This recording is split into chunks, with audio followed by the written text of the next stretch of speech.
Chok Rao Jam adalah seorang prajurit pemberani yang benar-benar membantai 300 pembunuh sendirian saat terkepung di tepi jurang. Pria itu mengamuk selama 4 hari berturut-turut. Terus-menerus menumpuk mayat siapapun yang berani mendekati wanita yang dilindunginya. Yang telah dia lindungi dengan nyawanya setelah berhasil membersihkan gelombang demi gelombang pembunuh. Rao Jam menghadapi bos terakhir dan berhasil dikalahkan. Tapi bukannya mati sendirian, dia menyeret musuh terakhirnya bersamanya melompat dari jurang. Kedua petarung itu saling bertukar kata-kata terakhir sebelum jatuh ke perairan sedingin es di bawahnya. 900 tahun telah berlalu sejak saat itu dan dunia telah membuat lompatan besar dalam kemajuan teknologi. Selamat datang di abad ke-21. Di sebuah jembatan di atas sungai ada seorang siswi yang berdiri di tepian tanpa penyangga apapun.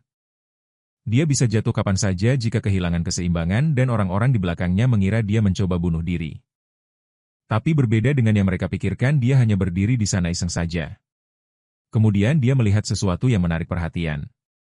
Di bawah jembatan sebuah gunung es raksasa muncul entah dari mana. Yang membuatnya mengejutkan adalah gunung es itu berisi tubuh pahlawan kuno yang terawetkan yang jatuh dari jurang saat menjalankan tugasnya. Ketika pihak berwenang mendengarnya, Rao Jam dibawa ke sebuah fasilitas di mana mereka memastikan dia diikat dengan kencang. Untuk mencegah gerakan apapun. Semua orang penasaran ingin tahu dari era mana pria tampan ini berasal. Salah satu tebakan adalah dia mungkin berasal dari dinasti Goryeo. Yun Sang yang direktur riset DLS intelijen rahasia yang bekerja langsung di bawah presiden. Mengawasi kasus ini.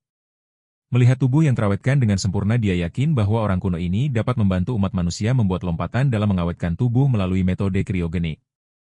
Asisten Sang yang tidak yakin apakah menahan pria ini seketat ini benar-benar diperlukan. Dia takut begitu pria kuno ini bangun dia tidak akan suka ditahan. Tapi sang direktur tidak mau mengambil risiko apapun. Lagi pula tubuh pria ini tidak bisa dibandingkan dengan manusia modern. Saking berbedanya dia hampir tidak bisa diklasifikasikan sebagai spesies yang sama. Ditambah lagi setiap analisis sejauh ini telah melampaui ekspektasi mereka. Dan Sang yang sangat yakin akan ada lebih banyak kejutan yang datang. Namun sang asisten tidak bermaksud untuk terlihat lengah. Yang ingin dia katakan adalah bahwa pria ini adalah hadiah yang dikirim oleh leluhur mereka untuk generasi mendatang. Seharusnya tidak diperlakukan dengan begitu kasar. Tetap saja Sang yang tidak siap melepaskannya kecuali mereka 100% yakin dia bukan semacam bencana yang menunggu untuk terjadi. Tentu saja sang asisten menganggap kekhawatiran Sang yang menggelikan. Tapi sepertinya si bodoh ini akan belajar dengan cara yang sulit bahwa kamu tidak boleh mengabaikan nasihat seniormu. Pria kuno itu benar-benar merobek semua pengekang seolah-olah itu hanyalah kertas toilet. Sebelum kita menyaksikan bencana itu, mari kita lihat kota yang ramai ini. Di jalan ada seorang brengsek dan pacarnya yang mata duitan melaju di mobil sportnya. Pria ini melaju kencang di jalan raya. Seolah-olah dia memiliki jalan, tetapi tak lama kemudian, orang malang ini disalip oleh seorang pria tua yang baru saja bangun dari tidur panjang. Pria itu benar-benar berlari dengan kecepatan 80 km per jam, membuat Lamborghini merah itu terlihat seperti gerobak keledai dengan kecepatannya yang gila.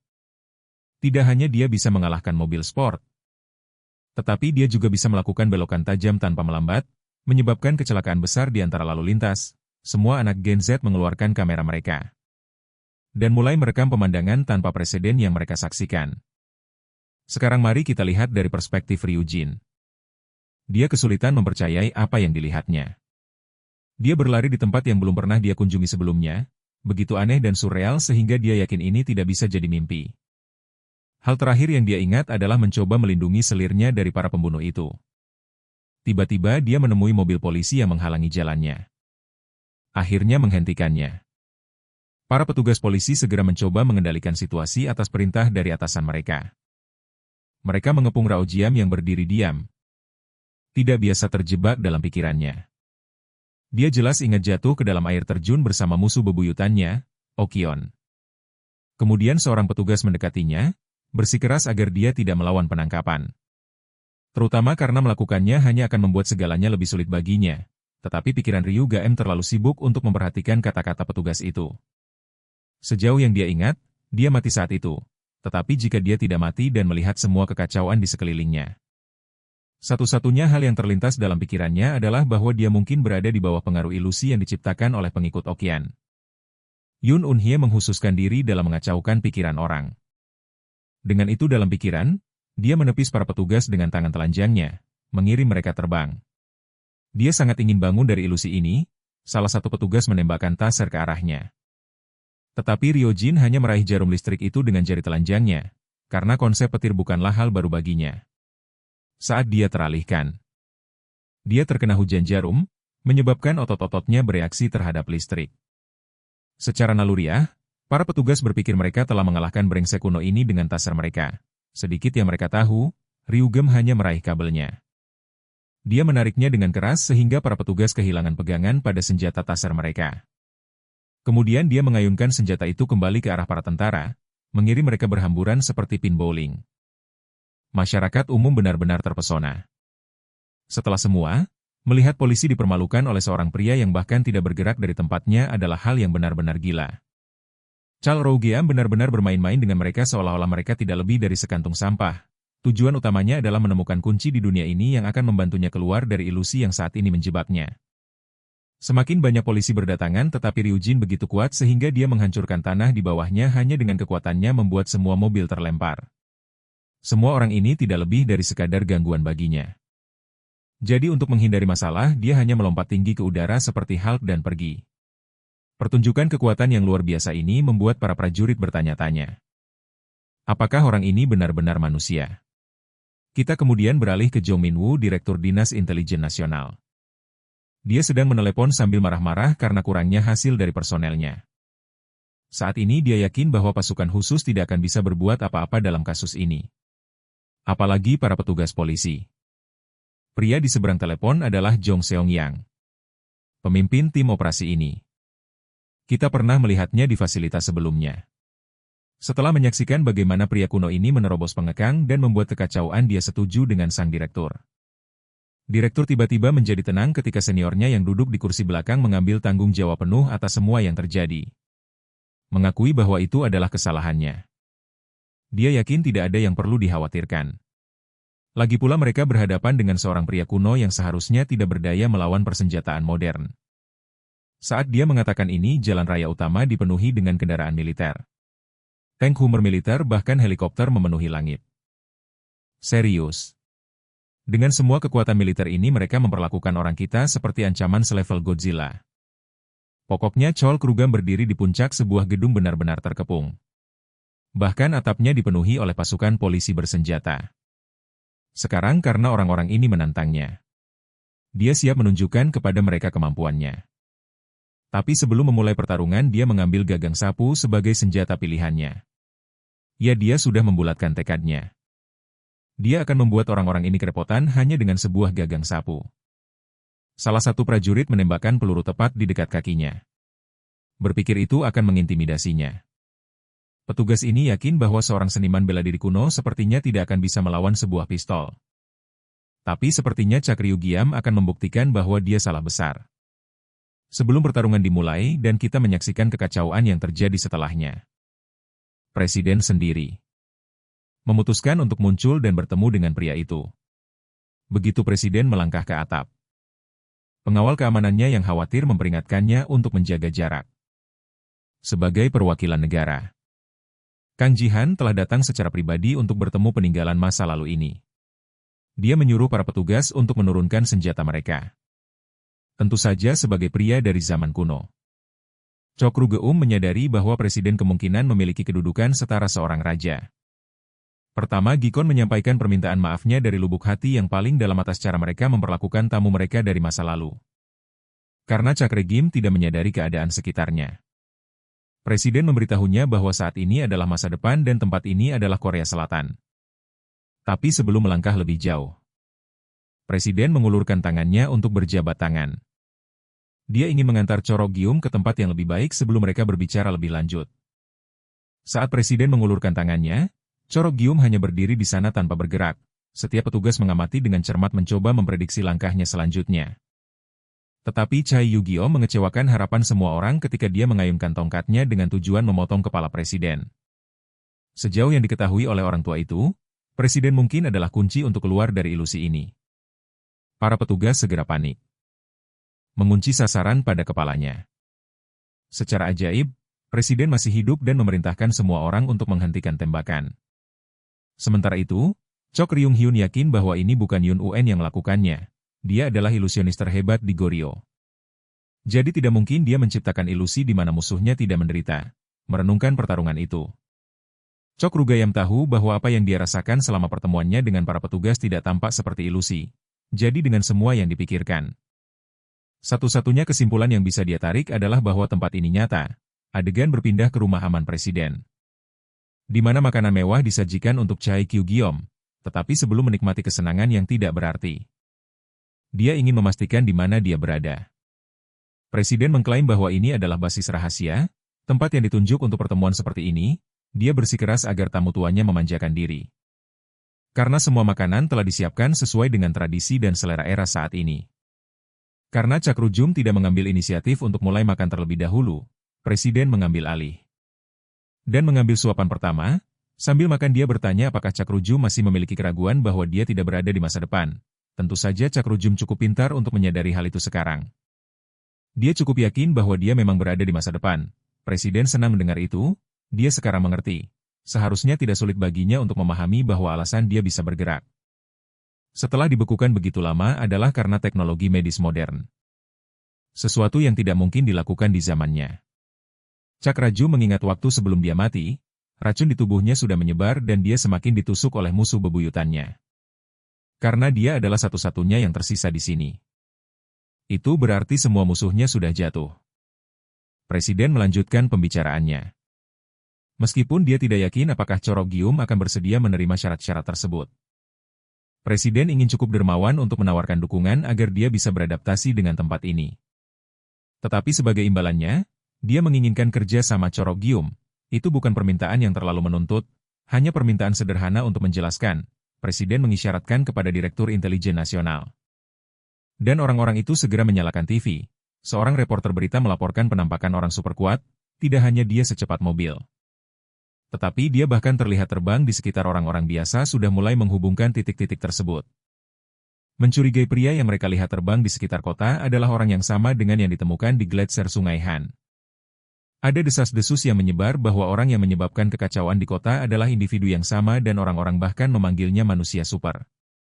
Kemudian reporter mengumumkan berita terbaru. Itu semua adalah bagian dari produksi film. Dan sutradara film menginginkan realisme setinggi mungkin. Pada dasarnya pemerintah telah merekayasa seluruh laporan berita untuk meyakinkan publik bahwa penampakan aneh itu hanyalah sebuah pertunjukan. Mereka tidak bisa membiarkan kebenaran terungkap. Orang-orang belum siap untuk mengetahui tentang makhluk seperti Chok Rugyam.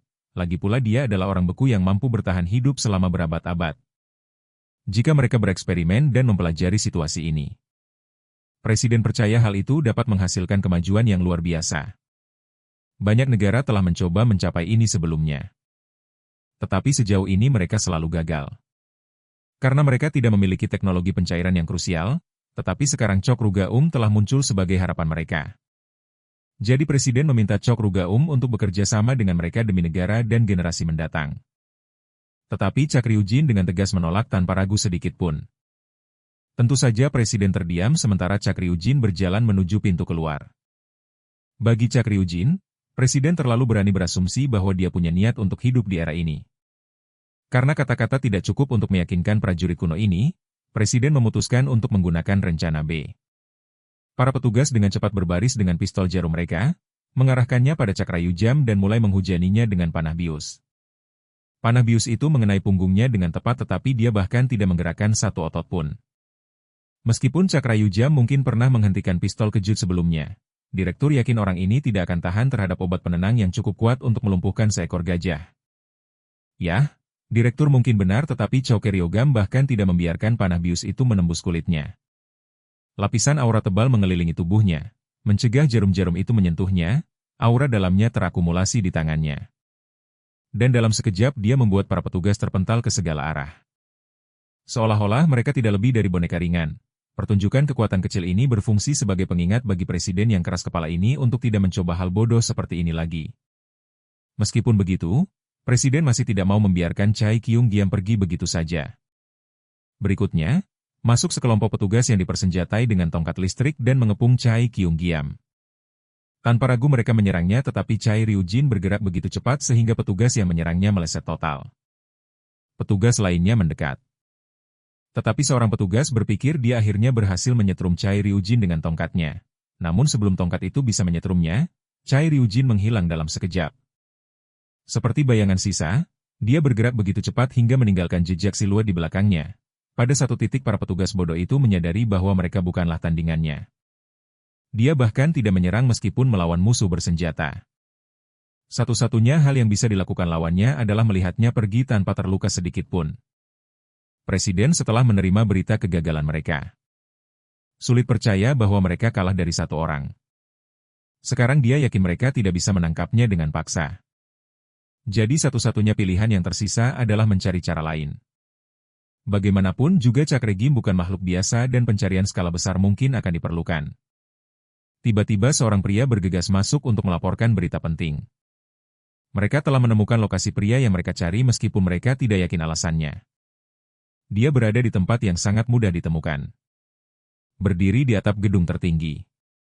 Sepertinya Cakriyugeum akan melompat dari gedung tinggi ini untuk mengakhiri hidupnya. Kau tahu dunia ini tidak menawarkan apa-apa padanya, hidupnya tidak berarti karena dia tidak punya tujuan untuk tetap hidup. Satu-satunya alasan dia hidup adalah untuk melindungi nonanya dari musuh. Tapi sekarang tidak ada nona untuk dilindungi dan tidak ada musuh untuk dilawan. Tidak ada alasan baginya untuk ada. Dia berharap dia mati saat jatuh dari tebing bertahun-tahun yang lalu. Saat dia mulai turun, sesuatu menarik perhatiannya. Sebuah wajah di papan reklame langsung menarik perhatiannya.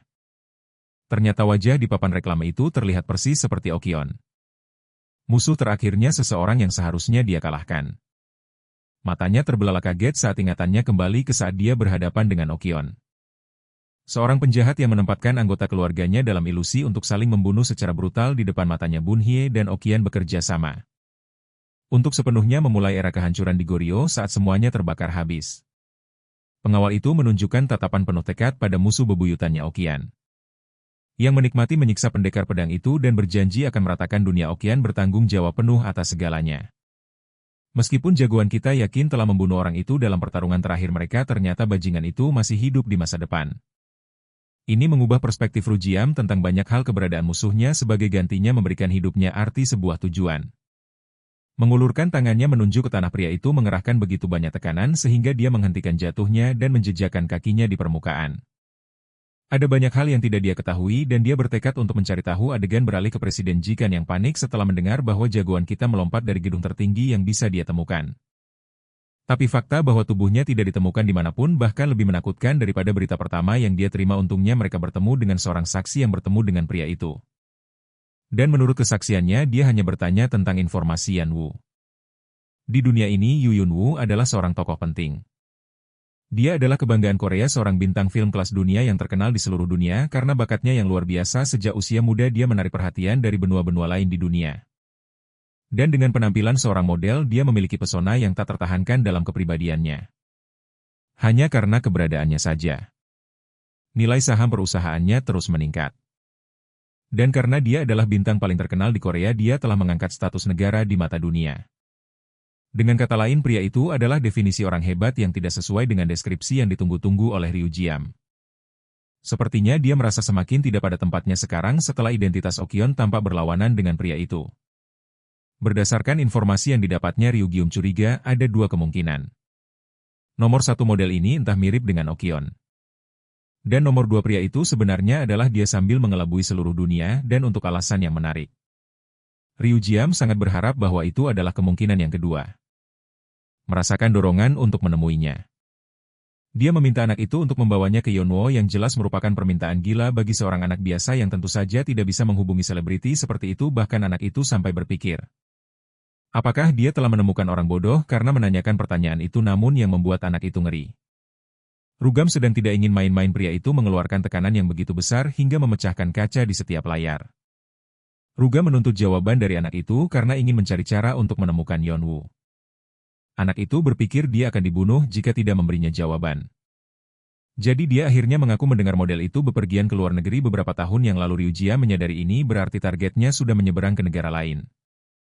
Mari kita berkunjung ke negeri kebebasan Amerika.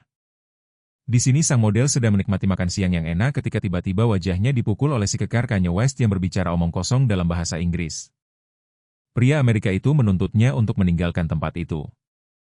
Ternyata ini seharusnya hanyalah adegan film yang sedang mereka sutradarai, jadi semuanya santai saja. Sutradara sedikit kesal karena Yan Wu akhir-akhir ini tidak dalam kondisi terbaiknya. Dan dia butuh waktu lebih lama untuk beradaptasi dengan adegan. Untuk menebusnya, sang model yang percaya diri dengan wajahnya yang sudah bengkak meminta pria Amerika itu untuk memukul sisi wajahnya yang lain juga. Adegan itu dijadwalkan untuk diulang ketika tiba-tiba lampu gantung secara tak terduga rusak dan jatuh si kekar, Kanye tidak akan bisa merilis album lagi. Jika benda itu menimpanya, tapi untungnya sang model Korea datang untuk menyelamatkan hidupnya di saat kritis. Para staf segera bergegas untuk memeriksa kondisi mereka. Mereka tidak menyangka hal seperti ini akan terjadi. Syukurlah mereka berdua selamat dan tidak ada yang terluka ya kecuali Yeon Woo yang lengannya terluka parah di rumah sakit. Mereka terkejut mengetahui bahwa Yan Wu merelakan tubuhnya terluka hanya untuk menyelamatkan pria lain juga karena tindakan beraninya. Dia menerima banyak hadiah dari semua orang untuk mempercepat pemulihannya. Yan Wu berpikir itu adalah ide yang baik untuk membagikan hadiah-hadiah ini kepada anggota staf rumah sakit yang dermawan. Dia juga meminta maaf karena mengacaukan jadwal syuting berkat kondisinya yang baru saja terjadi. Tetapi mereka hanya senang dia tidak terluka terlalu parah. Juga perhatian Yeon Woo tertuju pada fakta bahwa syuting bukanlah hal yang penting saat ini, terutama ketika dia mendengar berita mengejutkan. Kembali di Istana Biru, Presiden Gekon mengucapkan selamat tinggal kepada semua orang. Hanya untuk menemukan anak kita menunggunya. Setelah berhasil melewati tingkat keamanan teratas dengan mudah, Gekon teringat merasa ketakutan kemarin. Karena hanya 9 jam yang lalu anak kita muncul di kantornya seperti Batman. Dia datang untuk menerima tawaran kerjasama yang dia tolak sebelumnya, hanya saja kali ini dia memiliki satu syarat yang disertakan bersamanya, menyerahkan foto Yeon Woo. Dia meminta presiden untuk membantunya menemukan seseorang yang dapat diandalkan yang bisa dengan mudah menemuinya di ruangan yang sama dengan Yeon Woo. Chikan siap untuk apa saja selama dia berjanji untuk memberikan kerjasama penuh sebagai imbalan. Ryu Jin mengamati bahwa isyarat berjabat tangan sebagai tanda kepercayaan tidak ada di zamannya. Tetapi dia tetap menjabat tangannya. Kembali ke masa kini, Gekon mengetahui bahwa Ryo Geum sangat ingin bertemu Yeon Woo. Tetapi itu tidak akan mudah karena mereka sangat jauh darinya. Adegan berpindah ke bagian di mana mereka benar-benar mencapai tempat tinggal Yeon Woo. Model tersebut terkejut bertemu presiden dan orang yang dibawanya bersamanya. Yang Woo memperkenalkan dirinya dengan baik. Sementara Ryu Jin sangat waspada karena ini adalah saat untuk melihat apakah orang ini benar-benar Okyeon atau tidak. Jikun mengetahui bahwa model tersebut baru saja memar lengan dari cedera, Ryu Jin jauh lebih bersedia untuk menemuinya. Dan mengulurkan tangan, selebriti itu awalnya terkejut menemukan orang yang sama dari berita ada di depan matanya. Mereka berjabat tangan dengan baik sementara Gekon menyarankan mereka duduk di tempat yang nyaman. Tetapi itu bukan bagian yang penting. Bagian pentingnya adalah anak kita praktis menghancurkan tangan Yan Woo dengan genggaman yang sangat kuat. Tetapi yang mengejutkannya, orang ini bahkan tidak mengeluarkan jejak chi dari tubuhnya, tampak seperti manusia biasa. Dengan kecewa, Ryo Geum meminta maaf atas intrusinya. Gekon memberitahu keduanya untuk merasa nyaman sementara dia pergi untuk ke toilet, meskipun dia pergi sebagai alasan. Dia sudah menyiapkan anak buahnya dalam keadaan siaga jika ada sesuatu yang terjadi. Ruangan dibersihkan hingga hanya 2 orang yang tersisa berbagi meja di seberang satu sama lain, meskipun dia menikmati tehnya. Ryo Geum sangat depresi. Menyadari bahwa orang ini hanya mirip dengan fitur wajah Okyeon, pada akhirnya sepertinya dia sendirian di dunia ini. Sampai Yan Woo mengumumkan nama Ryo Jiam, mendekat untuk membisikkan keterkejutannya melihatnya hidup. Untuk kejutan Yan Woo, pengawal yang dia anggap sudah mati ternyata masih hidup. Rugam sangat siap untuk bertindak pada titik ini sehingga dia melepaskan aura kekerasan untuk memperingatkan Yeon Woo, mempertanyakan apakah semua ini adalah permainan bagi bajingan itu. Pada akhirnya, Yeon Woo hanyalah identitas palsu untuk pria di bawahnya. Selalu saja Okyeon yang mengarah pada satu penjelasan saja. Yeon Woo hanyalah identitas palsu untuk pria di baliknya, yang selalu menjadi Okyeon, yang mengarah pada satu penjelasan saja. Dan sepertinya Okyeon pasti telah memperoleh semacam keterampilan yang memungkinkannya untuk menyembunyikan tingkat KI-nya di depan umum. Rujim khawatir betapa cepatnya orang ini kembali ke masa depan sebelum dirinya. Okyeon segera memberitahunya bahwa membunuhnya di sini akan sia-sia. Jadi dia seharusnya tidak melepaskan niat membunuhnya di depan umum. Dia menilai bahwa Ryu Jiam baru saja beradaptasi dengan dunia ini. Sementara Okyeon sudah menjadi bagian dari dunia ini dan telah berbaur dengannya. Ryu Jia menanyakan pertanyaan langsung tentang bagaimana dia datang ke masa depan. Tetapi Okyeon yang cerdik tetap menjaga rahasianya. Mengarah pada satu-satunya kekhawatirannya, Ryu Geum mempertanyakan satu orang yang benar-benar dia pedulikan. Dia ingin tahu apakah gadis yang ditugaskan untuk dijaganya juga datang ke masa depan seperti mereka, tetapi Okion dalam suasana hati untuk bermain-main dengan perasaan anak kita. Jadi dia memberinya jawaban setengah hati seolah-olah itu adalah teka-teki. Selesai dengan omong kosongnya, anak kita benar-benar memberikan tekanan begitu besar pada meja. Sehingga membuat Okion dan kursinya terlempar kembali ke dunia. Dari penampilannya, Okion tidak mau bekerja sama. Jadi Ryuga memutuskan bahwa dia akan mencari jawabannya sendiri. Dia menatap Okion yang muncul dari puing-puing. Mengenang dan mempertanyakan apakah ini adalah kenyataan yang pernah mereka bagi dalam kehidupan lain. Namun Okion telah tumbuh sangat percaya diri setelah serangan terakhir dari lawannya. Seolah-olah dia bisa merasakan bahwa Ryugaim belum sepenuhnya mendapatkan kembali kekuatannya. Sebelum tarian kecil mereka dimulai, Okion menghentikannya untuk memberitahu Ryugaim tentang penghalang ilusi khusus yang telah dia tempatkan.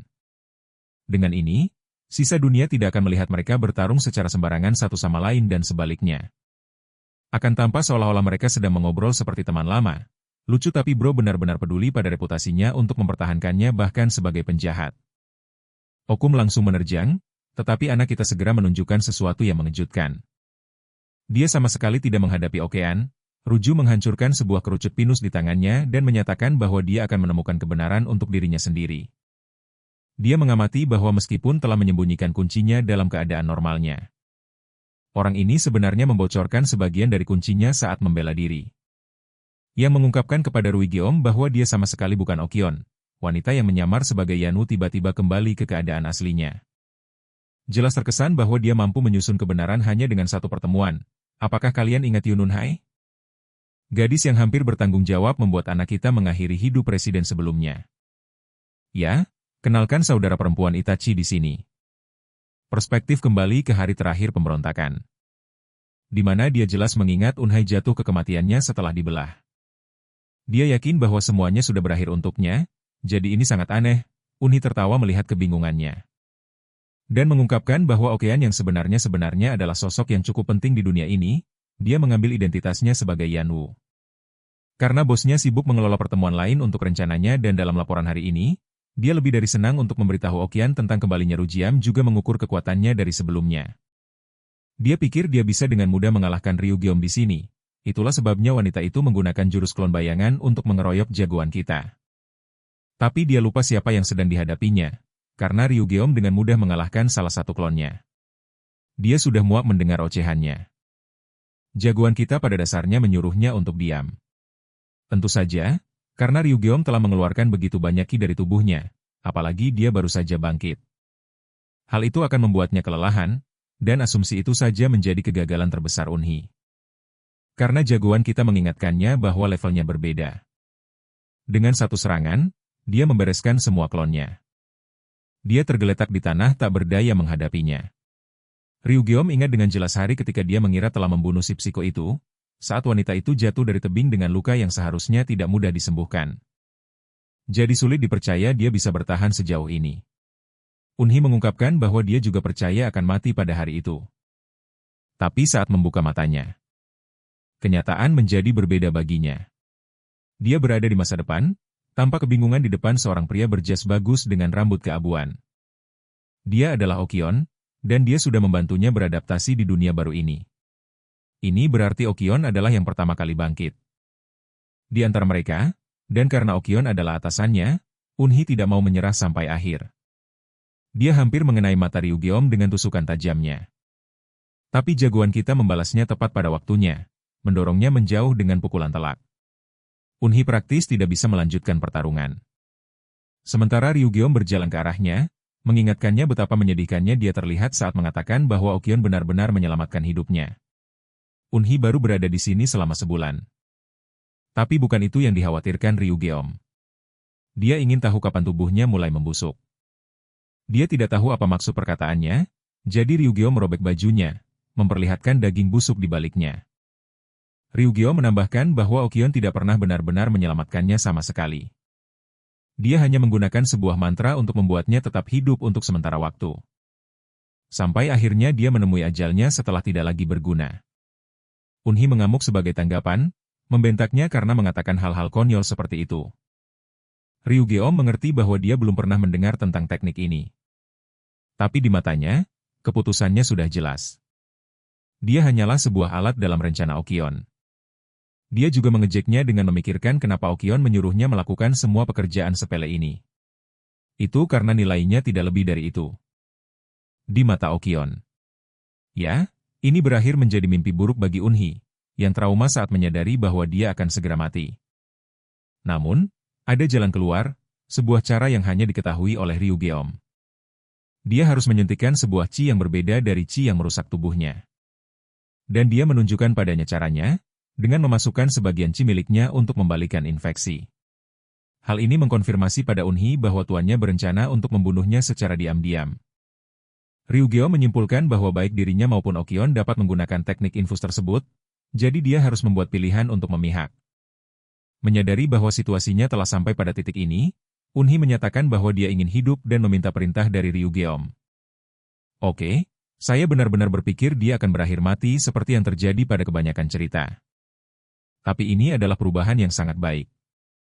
Ryu Geom mengungkapkan bahwa tujuannya adalah untuk bertindak sebagai agen ganda mulai sekarang. Di adegan berikutnya, Yanwoo muncul dari pintu sambil meminta diselamatkan dari Ryu Geom. Dia memberitahu presiden dan mendesak agar mereka segera pergi, yang membuat mereka bingung. Presiden merasa ketakutan mendengar ada orang berbahaya di dalam ruangan dan bertanya-tanya apa yang baru saja terjadi.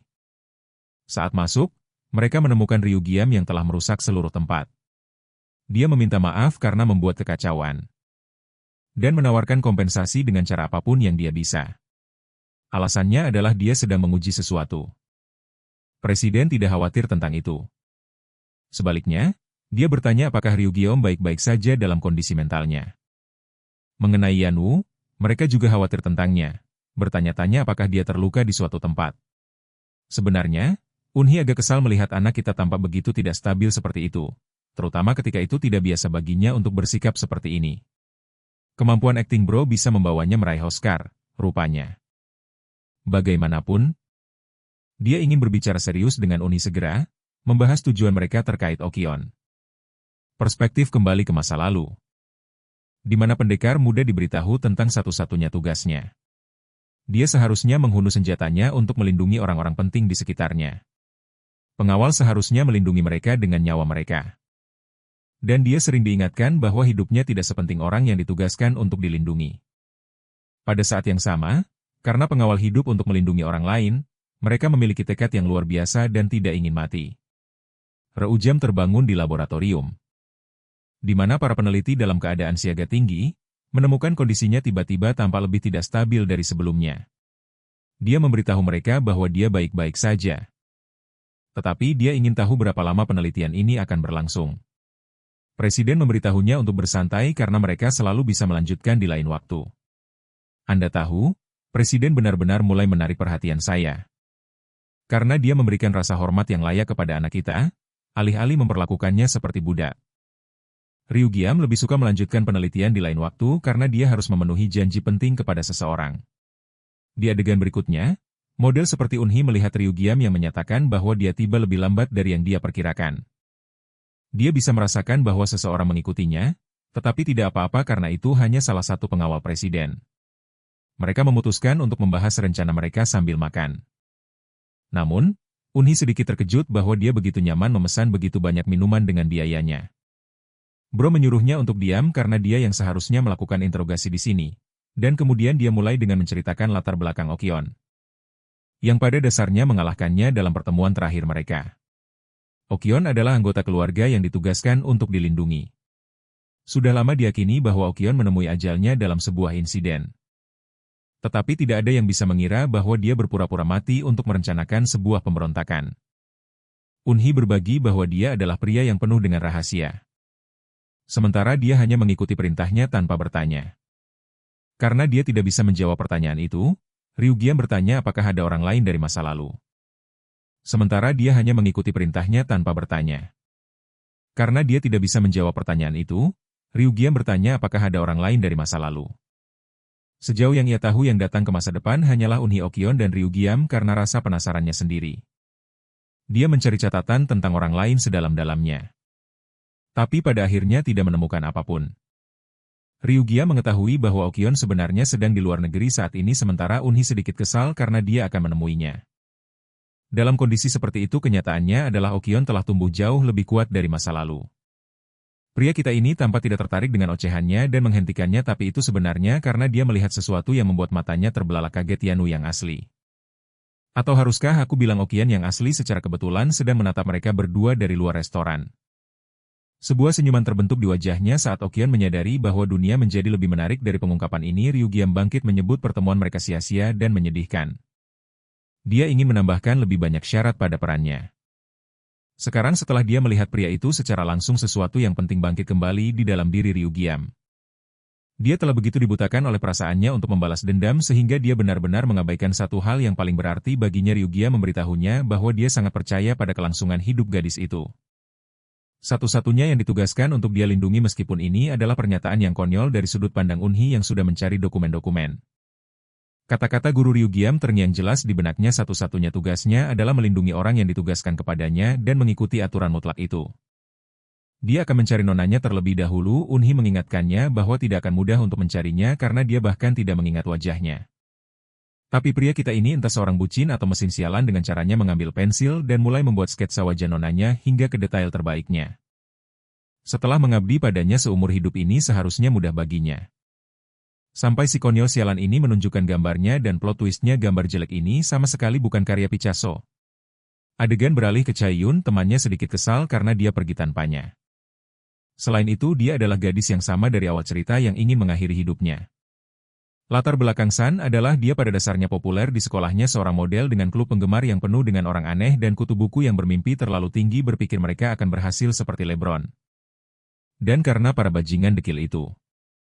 Teman San sedikit khawatir tentangnya di saat yang sama temannya juga cemburu pada perhatian besar yang didapat San di sekolahnya. Saat mereka sedang mengobrol santai, Ryugiam dan Unhi menemukan kedua gadis muda itu. Dari kejauhan Unhi sebenarnya cukup terpana dengan teknologi ponsel pintar, berkomentar betapa luar biasanya lautan informasi ini. Sungguh waktu yang hebat untuk hidup. Kembali ke cerita Ryugiam, sangat senang mereka membuat kemajuan yang solid di sini setelah awalnya mengira akan butuh waktu hingga 1 tahun untuk sampai ke titik ini. Dia menyuruh Unhi diam karena mereka di sini untuk mengamatinya ketika tiba-tiba sekelompok orang aneh mengeroyok kedua gadis muda itu. Para bajingan menjijikan ini mencoba untuk mendapatkan perhatian Siu. Bahkan menuntut pelukan darinya karena obsesi mereka. Tapi dengan cara mereka mendekati kedua gadis itu. Wajah San dipenuhi kengerian saat kedua bajingan jelek itu bertingkah seolah-olah dia berutang budi pada mereka karena telah menjadi penggemarnya. Ryugiam dan Unhi menonton dari kejauhan, menyadari mereka harus segera turun tangan dan sekarang saatnya pengungkapan lore tentang nonanya. Dandelion adalah kata pertama yang terlintas di benaknya saat menggambarkan kepolosan dirinya. Seorang gadis kecil dan polos yang menangis tanpa henti. Meskipun berasal dari keluarga kaya. Setiap kali dia sakit, kondisinya tidak bisa dibandingkan. Dia adalah definisi seseorang yang perlu bergantung pada orang lain untuk menjalani kehidupan yang aman. Rugeum melompat masuk tepat saat Raja Jelekong mencoba memeluk Sun. Unhi melirik teman Sun, dan jika kalian berpikir bahwa Sun adalah wanita Rugeum, kalian salah, dia adalah temannya dan dia tidak lemah. Tidak di kehidupan sebelumnya dan tidak juga sekarang. Dia adalah gurunya. Ruju mendekatinya dan dia perlahan mendekat kepadanya. Anak kita meminta maaf karena terlambat menyelamatkannya dan bahkan menawarkan jaketnya sendiri untuk melindungi dari dingin. Dengan pertemuan ini saja, Ryugiam sangat percaya diri dengan orang di depannya. Tetapi untuk kejutan totalnya, gadis itu langsung menyerang. Menghantamnya dengan pukulan uppercut yang kuat di perut. Rujum jelas tidak mengharapkan itu. Dan aku juga tidak. Gadis ini bukan seorang putri yang terjebak dalam kesusahan. Dia adalah senjata dengan senyuman di wajahnya. Dia berbagi bahwa sudah lama sejak mereka terakhir bertemu. Ternyata gadis itu mengira dia adalah penggemarnya. Temanku hancur menyadari bahwa dia bahkan tidak mengingatnya sama sekali. Dia bahkan tidak berbagi nama yang sama dengannya. Gadis itu tidak mengerti apa masalahnya dan bertanya apakah dia penggemar Sun. Rujum tampak jelas tertekan. Menyadari bahwa ini bukan hanya masalah ingatan tetapi juga sikapnya. Dia sedang berbicara dengan orang yang sama sekali berbeda sekarang. Gadis itu menundukkan kepalanya dengan malu. Menyadari bahwa dia memukulnya tanpa alasan, beberapa anak laki-laki dari kelas muncul entah dari mana untuk melindungi Siun dan temannya. Mengira bahwa anak kita mencoba mengganggu mereka. Atau semacamnya, tetapi pada saat ini Ryugiam tidak peduli dengan apapun, yang dia tahu hanyalah kenyataan pahit bahwa anak ini berbeda dari gurunya. Mereka membiarkannya dan pergi bersama Siun. Tetapi gadis itu tampak dalam keadaan berpikir, melihat pria itu berdiri sendiri dengan ekspresi sedih. Dari satu interaksi ini, dia bisa tahu bahwa dia adalah seseorang yang telah menjalani kehidupan yang mengerikan, di adegan berikutnya atau pagi berikutnya. Ryu Jiam dan rekan setianya Unhi tiba di makam di mana wanita yang dicintainya konon dimakamkan. Unhi merasa itu agak biasa saja tetapi berpikir itu karena berlalunya waktu. Mereka mengonfirmasi informasi tersebut dengan bertemu dengan sejarawan terkemuka di bawah perintah presiden. Setelah mengonfirmasi dari berbagai sumber, mereka menemukan bahwa wanita Ryu Jiam meninggal pada hari pemberontakan. Barang-barang terakhirnya disimpan dengan sakral di dalam makam. Unhi tampak baik-baik saja tetapi Ryu Giom sangat tertekan. Begitu banyak sehingga dia memukul tanah untuk meluapkan frustrasinya. Adegan terakhir terulang di pikirannya berulang kali. Okyeon pada akhirnya mengalahkannya dengan memisahkan pengawal dari satu-satunya tujuannya. Sayangnya, dia melanggar aturan pekerjaannya dan gagal mencapai tujuan utamanya dalam hidup di depan makamnya. Dia merasa putus asa memikirkan kegagalan memenuhi harapannya. Saya benar-benar merasa kasihan padanya. Seperti melakukan sesuatu dengan begitu penuh pengabdian selama puluhan tahun dalam hidupmu dan menyadari bahwa semua usaha itu tidak berarti sama sekali setelah mereka mengonfirmasi kematiannya. Mereka mengalihkan perhatian mereka kepada anak kecil yang sebelumnya, yang memiliki wajah mirip dengan tuannya. Kembali ke adegan di sekolah, gadis itu merasa terkejut karena dia satu-satunya karyawan yang tersisa. Bosnya yang pemabuk sedang bermalas-malasan. Bro terlihat seperti versi Nanami yang lebih depresi.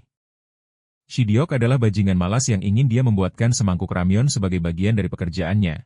Sementara gadis itu kesal karena dia memaksanya melakukan tugas yang menghina.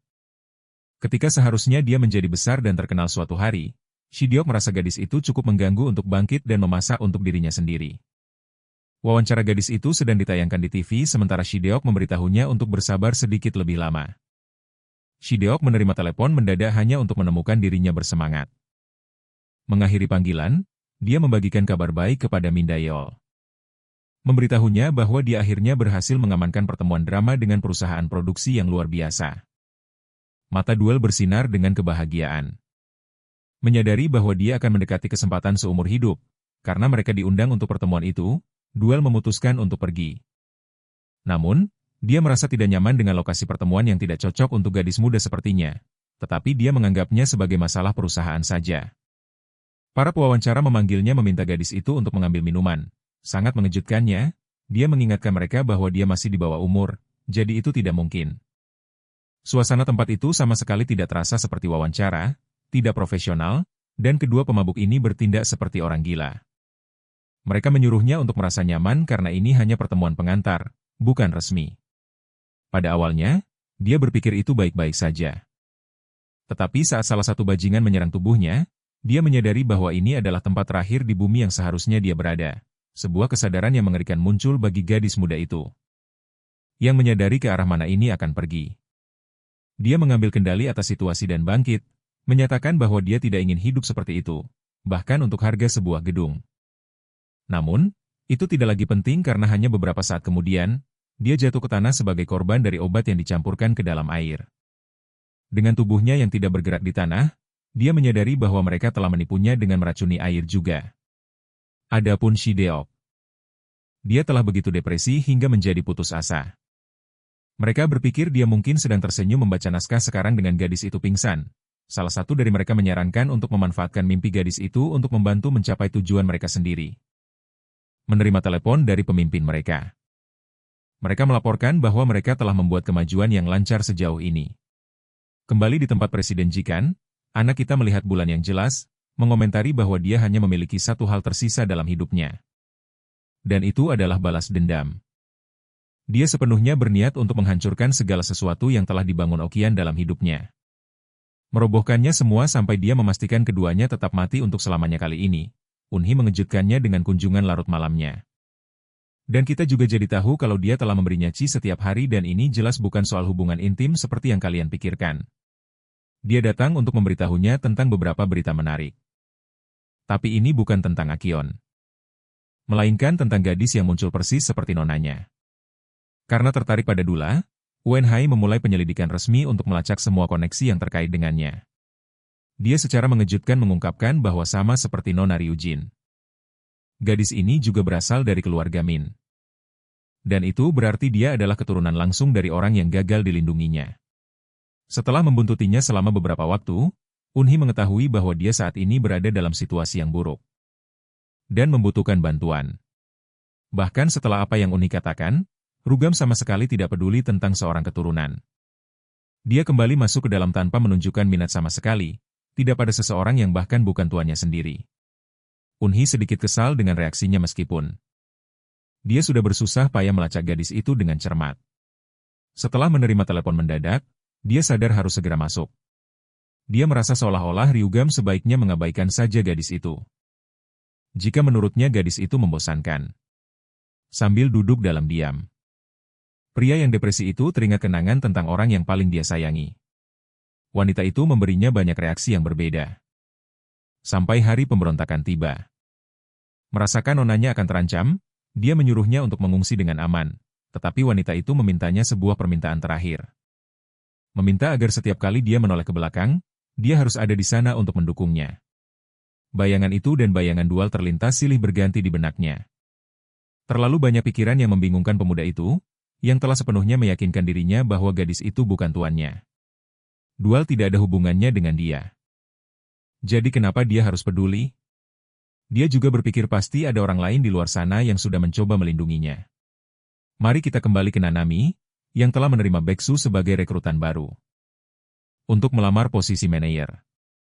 Yang mengejutkan Baeksu, dia langsung menjadi manajer di hari pertama bahkan tanpa wawancara. Lagi pula, pria ini tidak begitu peduli kalau Baeksu adalah seorang pemula. Dengan itu, dia pun pamit pergi. Mengingat bahwa selain Dual, dia adalah satu-satunya karyawan di sini. Dia sudah menyiapkan kejutan untuknya dan bertanya-tanya bagaimana pertemuannya berjalan. Menerima telepon dari bosnya, pria berambut putih itu sangat marah. Hanya dalam beberapa saat dia pergi ke kamar mandi, masalah besar terjadi dan targetnya berhasil kabur. Anak buahnya yang bodoh mencoba menyentuh tubuhnya dan akhirnya dihajar habis-habisan. Dan sekarang karena korbannya telah kabur, mereka akan sangat dicurigai oleh polisi jika masalah ini dilaporkan.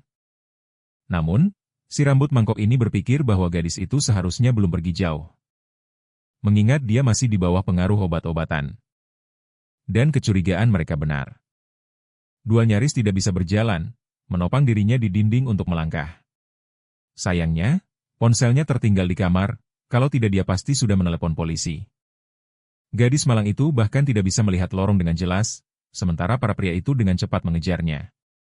Memohon agar kakinya terus bergerak, dia terus berjalan karena tahu ini adalah satu-satunya kesempatan untuk keluar hidup-hidup. Saat tangannya mencapai gagang pintu, dia terlempar ke belakang karena para pria itu berhasil menyusulnya. Si rambut mangkok ingin menyakitinya, tetapi dia sudah terlihat putus asa. Mereka sedikit terkejut dengan kekuatan mentalnya yang luar biasa karena bisa bertahan selama ini. Tidak lagi peduli, mereka memutuskan untuk membawanya kembali. Tiba-tiba tanah mulai bergetar. Si rambut mangkok bisa merasakannya dengan jelas. Sampai seluruh bangunan mulai bergetar. Menyadari bahwa itu adalah gempa bumi yang kuat, gadis itu merasakan sebuah kesempatan, lampu padam dan mereka tidak bisa melihat apa-apa. Mengejutkan dirinya, pintu juga terbuka. Karena anak kita sudah berhasil masuk ke dalam, kembali di kediaman presiden. Dia menerima sebuah catatan dari Unhee. Masih tidak tahu mengapa dia bersusah payah datang jauh-jauh ke sini untuk menyelamatkan nyawa gadis itu, padahal sebenarnya dia bisa saja mengabaikannya. Jadi dia tidak tahu mengapa dia ada di sini. Tanpa memperumit jawaban terlalu banyak, Ryuga menerima bahwa dia ingin berbuat baik. Pria menakutkan itu meminta mereka untuk segera melepaskan gadis itu. Ketakutan, pria berambut putih itu terkejut tidak tahu dari mana orang ini datang. Juga, tanah masih bergetar di bawah mereka saat Ryugyum dengan santai melemparkan tubuhnya. Menghantam beberapa permukaan sebelum terjatuh ke tanah. Selanjutnya adalah giliran Bulkat yang mungkin akan mengompol karena terkejut. Ryujin dengan tatapan mengancam meminta agar dia melepaskan gadis itu dan tanpa disadari. Dia hanya tidak mengerti mengapa dia merasa begitu marah. Bulcut berlari menjauh setelah melihat manusia lain di depan matanya diperlakukan seperti boneka latihan.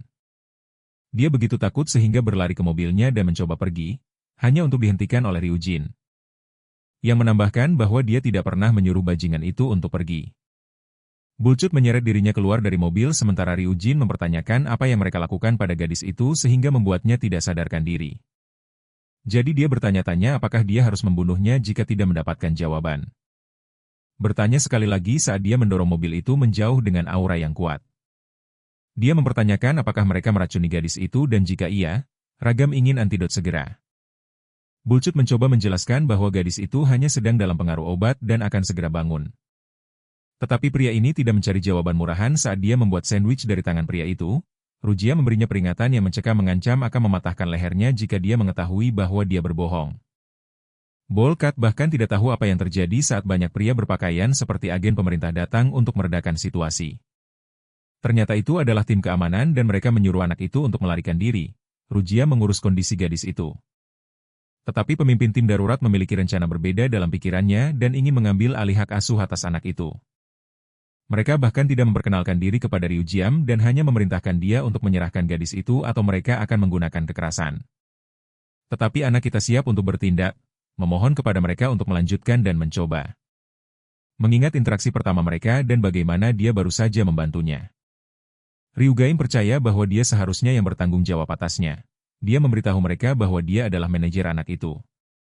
Meskipun hanya untuk sehari, anak Bulkat itu sedang berbicara dengan bosnya. Dan mengetahui bahwa dialah yang mengirimkan pengawal untuk mengendalikan situasi dalam keadaan darurat, tetapi ketika anak itu melaporkan bahwa mereka tidak mengharapkan untuk bertemu manajer duel. Bosnya terkejut. Dengan fokus pada Ryujin dan para pengawal, mereka menuntut verifikasi segera untuk membuktikan keterkaitannya dengan anak itu, menanggapi permintaan mereka untuk otentikasi. Ryu Geum meminta anggota keamanan untuk membuktikan cara kepercayaan agar dia bisa menyerahkan Dole dengan aman. Menginternalisasi pikirannya, dia sama sekali tidak mempercayai orang-orang ini, percaya bahwa mereka memiliki niat mencurigakan. Salah satu anggota keamanan mencoba menyerangnya, tetapi dia menerima tendangan di perut dan kemudian didorong dengan serangan telapak tangan. Dengan tubuhnya di tanah, Ryu Gaem bertanya-tanya apakah dia telah melampaui batas. Pemimpin tim sudah tidak mau bersikap baik lagi. Dan memberi isyarat kepada timnya untuk menyerang anak kita, tetapi ini bukan tentang Jujutsu Kaisen. Karena Ryu Gaem dengan santai mengalahkan mereka dengan berbagai serangan sampai dia menjadi pemenang. Saat dia menjauh dari tim yang tersisa, Ryu Gaem merasakan perasaan bahwa dia tidak siap. Pemimpin tim keamanan masuk untuk melanjutkan pertarungan. Dan akhirnya gadis itu terbangun, dia sama sekali tidak ingat tentang anggota tim keamanan. Jadi dia memberitahunya untuk menutup mata sejenak dan mengisi daya serangan yang kuat. Dalam sekejap, tim tersebut terbalik. Karena mereka semua terjatuh seperti pin bowling dengan serangan eksplosif Ryu Ji-hun, gadis itu terlalu terkejut untuk berbicara. Satu-satunya reaksinya adalah pengakuan faktual bahwa dia adalah manusia yang sangat kuat. Di adegan berikutnya, dia kembali dengan selamat kepada bosnya yang menyadari bahwa dia telah membuat kesalahan besar dengan mengirim gadis itu sendirian tanpa ada yang merawatnya. Dia tidak tahu ini akan terjadi. Dan tertipu oleh perusahaan hanya karena memiliki nama besar. Meskipun dia tampak baik-baik saja, jelas bahwa situasi ini telah mempengaruhi gadis itu. Meskipun dia awalnya menganggap ini adalah kesempatan yang baik, itu bisa berakhir sangat buruk bagi Dooli. Sangat marah, bosnya ingin membunuh orang-orang yang menyakiti karyawannya. Tetapi karyawannya sendiri menunjukkan pendekatan konyolnya, dia tidak bisa hanya melawan perusahaan raksasa. Dan meskipun dia ingin mengekspos para bajingan itu atas apa yang mereka lakukan. Itu sangat tidak realistis karena mereka lemah dalam keadaan ini, tidak peduli seberapa keras mereka mengangkat suara. Mereka akan kalah. Itulah sebabnya dia tidak ingin bosnya melanjutkan dan memulai pertarungan yang tidak berarti. Sebaliknya, dia lebih dari senang untuk membalas mereka nanti dalam jangka panjang. Dia berpikir lebih penting untuk berterima kasih kepada seseorang yang telah membantu mereka, menariknya keluar kepada Ryu Jiam yang tidak tertarik. Dia membiarkan bosnya mengambil alih percakapan. Meskipun dia ingin memberi kompensasi kepada anak kita. Ryu Jiam benar-benar tidak peduli dengan apapun selain minuman manis. Gadis itu langsung menjadi penggemar berat pria ini karena sangat baik dalam bertarung. Dia berpikir menugaskannya untuk posisi manajer akan sangat bagus. Terutama karena mereka pernah bertemu sebelumnya. Dia bertanya-tanya apakah gadis yang dia salahkan juga secantik dia. Selain itu, bosnya di sini mewawancarai pria itu. Dan mengetahui bahwa dia praktis menganggur saat ini sementara Dooli terkejut dengan apa yang dia lakukan. Karena dari sudut pandang bos, keduanya terlihat sempurna bersama. Jadi dia langsung menawarkan pekerjaan untuknya sebagai manajer dan baik, kembali ke kelas. Dooli mendapat pujian dari Siwon karena telah bergabung dengan perusahaan produksi besar. Tidak mengetahui jenis kekacauan yang terjadi malam itu, Dual membicarakan detailnya. dan menjelaskan bahwa itu tidak berjalan baik. Merasa pusing dia menjauh dan dengan gugup meminta bantuan untuk memberinya beberapa rahasia perdagangan. Permintaan pribadi semacam ini membuatnya sedikit ragu. Tetapi berkat kepribadiannya yang terlalu baik, dia menerimanya dengan sepenuh hati. Dia siap menjawab pertanyaan ketika sekelompok wanita nakal datang dan mendorong mereka keluar dari jalan. Ini adalah geng Oh Jin Yang. Tetapi berkat manajer pribadi Seun, mereka takut untuk terlibat dalam hal yang serius. Chaewon percaya bahwa mendapatkan manajer sangat penting untuk situasi seperti ini. Memilih seseorang yang dapat diandalkan lebih penting daripada memilih seseorang yang kuat karena orang tersebut harus dapat diandalkan. Kata dapat diandalkan mengingatkannya pada pria yang baru saja dia kenal. Ryugum sedang mengamati pemandangan kota di malam hari ketika Wenhai datang untuk melayaninya. Bro sedikit terlalu keras padanya karena dia selalu menunjukkan bahwa dia terlambat setiap kali. Juga karena dia sering terlambat, dia bertanya-tanya jadwal pribadi seperti apa yang dia miliki. Unhee menolak untuk membicarakannya dan mempertanyakan mengapa dia memanggilnya bro. Dia hanya ingin tahu tentang peran manajer selebriti. Sesuatu yang bahkan cewek ini tidak tahu.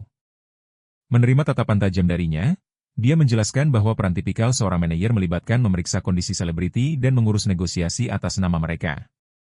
Pada dasarnya seorang pengasuh yang selalu menjaga mereka. Sekarang setelah dia mengungkapkan rahasia, dia ingin tahu mengapa dia bertanya. Ryugu menjelaskan bahwa dia mendapatkan pekerjaan baru sebagai manajer Min Dyule. Yang datang sebagai kejutan besar baginya, terutama ketika pria ini sangat menolak untuk menerimanya beberapa hari yang lalu. Dia bahkan mengutuknya karena berubah pikiran. Dan curiga bahwa ini akan terjadi pada akhirnya. Selain itu dia mengetahui sesuatu yang menarik dari gadis itu. Kembali ke tim darurat, dia melaporkan kepada pemimpinnya tentang pria yang tidak biasa. Dan bagaimana dia menjadi bertanggung jawab atas kegagalan misi. Sementara itu Rae-hyun mengungkapkan kepada Unhee bagaimana dia melawan sekelompok pria yang mencoba menyelamatkan hidupnya. Tetapi dari satu tatapan, dia bisa tahu bahwa pria-pria ini berbeda. Dia menyerang mereka dengan chi dan mereka masih mampu bangkit kembali. Kembali ke tempat kejadian, bos mereka yang telanjang. Bro melayangkan tinju begitu keras sehingga mengirim pemimpin tim ke dinding, mengingatkan mereka bahwa mereka juga manusia luar biasa. Fakta bahwa mereka gagal dalam misi ini adalah puncak dari rasa malu. Mereka tidak bisa melakukan kesalahan dalam misi ini mengingat betapa pentingnya. Rugia memberitahu Enhai bahwa orang-orang di dunia ini seharusnya tidak terbiasa dengan konsep chi. Ini adalah dunia saat ini, dunia tanpa konsep seni bela diri chi. Tetapi dia bisa merasakannya dari pria-pria itu, juga tim darurat karena bos sekarang secara pribadi penasaran dan ingin bertemu dengan pria misterius ini sendiri. Reaksi Wenhai sangat liar setelah mendengar itu darinya. Dia ingin tahu apakah dia mengatakan yang sebenarnya atau tidak.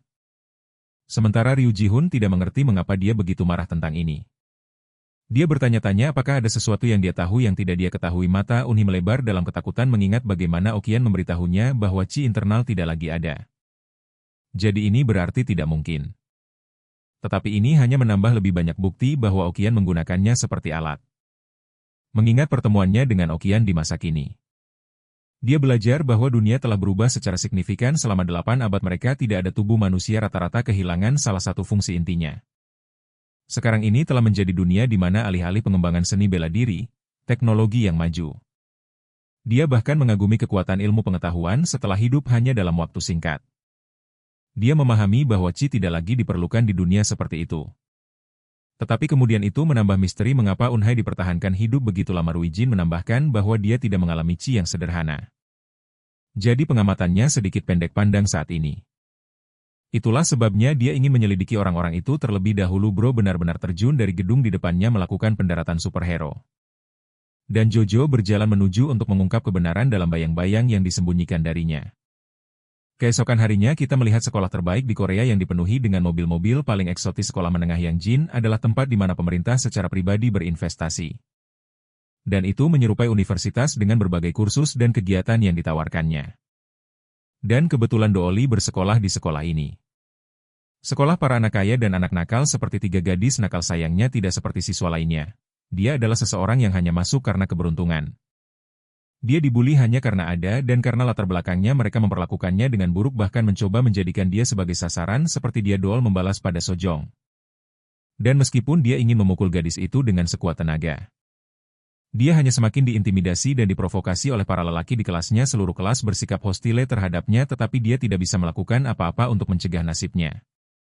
Selain itu, Para siswa penasaran tentang siswa transfer yang akan bergabung dengan mereka hari ini. Guru datang dan memberitahu mereka untuk mengambil tempat duduk. Anak-anak sepenuhnya mengharapkan seorang gadis baru mengetahui standar tinggi guru mereka. Tetapi untuk kejutan semua orang, yang paling penting Dules. Itu adalah anak kita Chok Ryujin yang terlihat rapi dalam seragam itu. Mari kita mundur beberapa langkah dan melihat pertemuannya dengan Presiden. Dia membuat permintaan untuk bergabung dengan sekolah dan beralasan bahwa rasa ingin tahunya tentang dunia ini membuatnya ingin mengejar jalur pengetahuan. Presiden kemudian melanjutkan untuk menunjuk Direktur Layanan Intelijen Nasional. Untuk menangani permintaan ini atas namanya selama usianya bukan masalah, dia bisa bergabung dan tiba apa anak kita sekarang menjadi bagian dari kelas. Dan dia membuat semua gadis terpesona padanya, bahkan para lelaki mengagumi penampilannya yang tampan, percaya bahwa dia adalah bintang masa depan atau seorang aktor. Janil menyisihkan mereka dan memperkenalkan dirinya. Dan memuji fisik pria itu. Memberikan jawaban yang membuat bulu kuduk berdiri, Regi mengatakan bahwa dia mendapatkan kekuatannya dengan mengambil kepala. Atau dengan kata lain, menebas orang. Yang paling lucu adalah si kutu buku yang memberitahunya tentang Yanwu beberapa hari yang lalu juga ada di kelas ini. Dan anak itu benar-benar gemetaran di sini. Janiel menertawakan wajah Rugem karena bertingkah seperti karakter anime. Si bocah penakut itu gemetaran, takut kalau orang ini mungkin akan mengamuk. Dan menghancurkan seluruh sekolah. Rugem akhirnya meliriknya dan juga melihat Deulai memberinya isyarat untuk keluar kelas untuk berbicara. Jadi dia pergi ke sana dan mendapat teguran dari gadis itu karena bersekolah di sana. Dia tidak percaya Rugem bisa masuk dengan mudah dan ingin tahu lebih banyak tentang identitasnya. Namun, sebelum datang ke sekolah ini, Ryogeum dilarang keras mengungkapkan identitasnya. Jagoan kita ini sudah dilatih untuk menghadapi situasi seperti ini sebelum masuk sekolah. Jadi dia memberikan jawaban yang diperintahkan kepadanya. Menyatakan bahwa dia masuk melalui jalur khusus, sekaligus menjadi manajernya yang pekerjaannya mirip dengan pengawal. Mengetahui bahwa orang-orang berbahaya itu mengincarnya, dia ingin berada di dekatnya dan melindungi sang selebriti. Namun, gadis itu sedikit tidak nyaman. Dan mengingatkannya untuk tidak melakukan hal semacam itu selama di sekolah karena mereka berdua akan mendapat masalah. Menurutnya lebih baik bersikap seperti orang asing di sekolah dan dia mencoba menghindari kenyataan. Karena dia belum benar-benar menjadi seorang selebriti. Gadis itu sedang terpesona, tetapi prianya seperti Batman dan menghilang dalam sekejap. Mari kita beralih ke adegan lain di mana salah satu anak kutu buku sedang dipala uang makannya. Kau tahu, situasi perundungan yang biasa terjadi. Anak ini tidak mau menyerah dan tidak mau menyerahkan uangnya. Jadi dia menerima pukulan Hawk yang sangat menyakitkan di perut karena tidak mematuhi perintah, yang membuatnya hampir pingsan. Kekuasaan tirani Janil atas kelasnya membuat murid yang lain gemetar ketakutan. Sambil berjalan ke sini, jagoan kita bertanya-tanya apa yang sedang terjadi. Alasan dia menghilang dalam sekejap adalah karena dia merasakan jejak Chi dari dekat. Janil membuat anak itu berlutut sambil mengambil uangnya. Si bocah penakut menjelaskan bahwa Janil punya kebijakan memungut pajak dari semua orang. Dia menganggap tempat ini sebagai taman bermainnya. Dan diizinkan melakukan apapun sesuka hatinya karena dia punya latar belakang keluarga yang kuat. Cara termudah untuk menggambarkannya adalah seorang raja. Dan seperti yang bisa kau tebak, kata raja adalah pemicu bagi jagoan kita, yang benar-benar jijik melihat betapa menyedihkannya Janil yang lemah meskipun menjadi seorang raja. Tapi kata-katanya yang berani barusan didengar oleh Jinil dan antek-anteknya. Tentu saja, Rejun yang bersikap seperti pria sopan meminta maaf karena telah membuat sang raja kesal. Jinil berpikir dia mengancam untuk naik hierarki di jenjang kelas. Antek-anteknya berpikir dia sudah lebih dari cukup untuk menangani orang seperti Raujun. Tapi Janil secara pribadi merasa kesal. Dan langsung mendorong orang itu menjauh, menunjukkan rahangnya dan meminta pukulan telak. Yah, tipikal kata-kata terakhir sebelum celaka. Rujum dengan tulus bertanya apakah dia siap untuk mati, yang mungkin terdengar berlebihan bagi orang lain. Tapi orang ini benar-benar bersungguh-sungguh. Kesal karena dia masih pamer, Janil menyiapkan pukulan untuk menghajar jagoan kita. Si bocah penakut tidak percaya mereka sudah akan berkelahi di hari pertama kepindahannya. Tiba-tiba guru datang menyela, merusak kesenangan Jinil yang baru saja akan memulai perkelahian. Dia diberitahu untuk menyelesaikan masalah ini di luar sekolah. Jinil mengingatkan Ryugiam bahwa dia akan membuat hidupnya sengsara mulai sekarang. Itu hanyalah ancaman kosong dari seorang pengecut sepertinya. Dia bertingkah seolah akan menghancurkan Ryugiam. Sementara itu pahlawan kita menatapnya dengan bingung. Hari itu saat istirahat makan siang Ryugia meminta izin untuk duduk bersama sekelompok siswa. Tapi yang mengejutkan baginya, mereka semua meninggalkan meja itu karena takut. Mungkin karena mereka tidak mau berurusan dengannya akibat takut pada Jinil. Karena tidak ada yang mau duduk bersamanya, si anak culun itu malah meminta untuk berbagi meja. Jadi mereka mengobrol dan makan bersama. Pahlawan kita sedikit terkejut mengapa semua orang takut padanya. Si anak culun itu mengungkapkan bahwa pada dasarnya dia sudah ditandai mulai sekarang oleh Jinil dan para pengikutnya. Yang berarti kehidupan sekolahnya akan menjadi sangat sulit. Orang ini menyiksa orang lain sampai mereka terpaksa keluar dari sekolah. Dan itulah alasan mereka semua mengabaikannya. Namun anak itu juga tidak tahu mengapa Ryugiam tidak menghajar Jinil habis-habisan. Padahal dia tahu Ryugiam bisa melakukannya. Dia juga ingin memperjelas sesuatu tentang pertemuan pertama mereka. Dia sudah bisa merasakan bahwa orang itu aneh, jadi dia bertanya dengan geli. Apakah pahlawan kita adalah semacam manusia super dari zaman yang berbeda yang mana tebakan anak itu akuratnya sampai menakutkan. Ngomong-ngomong, guru itu memanggil murid pindahan baru dengan keras berniat untuk berbicara dengannya. Mereka pergi ke ruangan terpisah dan guru itu menanyakan pertanyaan sepele tentang pengalaman sekolahnya. Ryugia menjawab bahwa dia tidak merasa para guru membantu atau sesuai dengan keinginannya. Karena mereka tidak benar-benar menjunjung tinggi moral seperti dulu. Tentu saja pahlawan kita tahu persis apa yang terjadi dan mengapa guru itu membawanya ke sini. Jadi dia menyuruh Unhi untuk berhenti bersandiwara. Si antagonis favorit kita kembali ke wajah aslinya dan terkejut saat mengetahui ada jejak Ki di sekolah sayangnya. Tak satu pun dari mereka bisa menyimpulkan milik siapa Ki itu. Itulah sebabnya pahlawan kita sengaja mencoba membuat keributan. Dia mencoba memaksa seseorang untuk menggunakan Ki dalam situasi itu. Itu adalah kesempatan bagus yang dirusak oleh guru tersebut. Tapi selain itu dia telah memastikan satu hal lain, yaitu bahwa Ki bela diri masih ada di dunia ini. Selain itu, Jinil saat ini sedang memukuli si anak culun yang hanya akan membuat semuanya jadi lebih memuaskan. Ketika pahlawan kita menghajarnya hingga babak belur. Anak itu disuruh melepas bajunya dan balas memukul. Anak itu memukul bahunya dengan pelan, terlihat sangat trauma. Jinil menunjuk wajah Junho yang ketakutan. Dan melayangkan pukulan keras yang mengguncang tubuhnya. Para pengikutnya menonton pemimpin mereka bermain-main dengan peliharaan barunya. Mereka juga ingat melihat Ryugiam di kantin berbicara dengan Junho. Itulah mengapa dia dihukum. Kalau begini terus Junho sepertinya akan disuruh melepas celananya. Tapi kemudian anak laki-laki berkacamata dari sebelumnya datang untuk menghentikannya. Dia adalah ketua kelas. Dan dia telah memutuskan untuk bertindak setelah berbagi pertemuan dengan Dual. Yang kecewa padanya karena menyerah pada para pengganggu. Pertemuan itu mengembalikan sebagian dari tekadnya. Satu-satunya alasan ketua kelas tetap diam hingga sekarang adalah karena dia ingin menjaga kehidupan yang damai untuk masa depannya. Tetapi sekarang dia sudah tidak mau diam lagi. Bro benar-benar beraksi seperti Superman melawan Janil dan hampir menghancurkannya ketika Raijiam muncul entah dari mana untuk memblokir serangan ini. Dia mengonfirmasi sesuatu Raijiam. Kemudian melanjutkan untuk membunuh secara verbal keberadaan Janil dengan mengatakan bahwa dia bukan raja, tetapi bajingan dengan cara dia menangani semuanya. Provokasi ini menyebabkan anak buah Janil menyerbu dan menyerang siswa pindahan. Mengingat pertemuannya dengan ketua, dia diberitahu dengan tegas untuk tidak menimbulkan masalah. Itu adalah janjinya. Dan itulah sebabnya dia tidak melakukan apa-apa kecuali berdiri di satu tempat. Mengingat percakapannya dengan Junho, dia bertanya kepada anak itu mengapa dia bergaul dengan seorang pembuat masalah yang sudah dicap. Anak itu menjawab dengan sebuah pepatah yang tak lekang oleh waktu. Bahwa yang kuat selalu melindungi yang lemah. Dia selalu menganggap Ryu Ji-hun sebagai orang yang kuat secara fisik. Tetapi dalam cara tertentu, siswa pindahan itu lemah. Ketika harus beradaptasi dengan sekolah, bagian yang sangat indah dari urutan ini adalah bagaimana bahkan anak yang terlihat lemah secara situasional kuat dari perspektif sekolah. Dan dia membantu Ryujin yang kesulitan beradaptasi.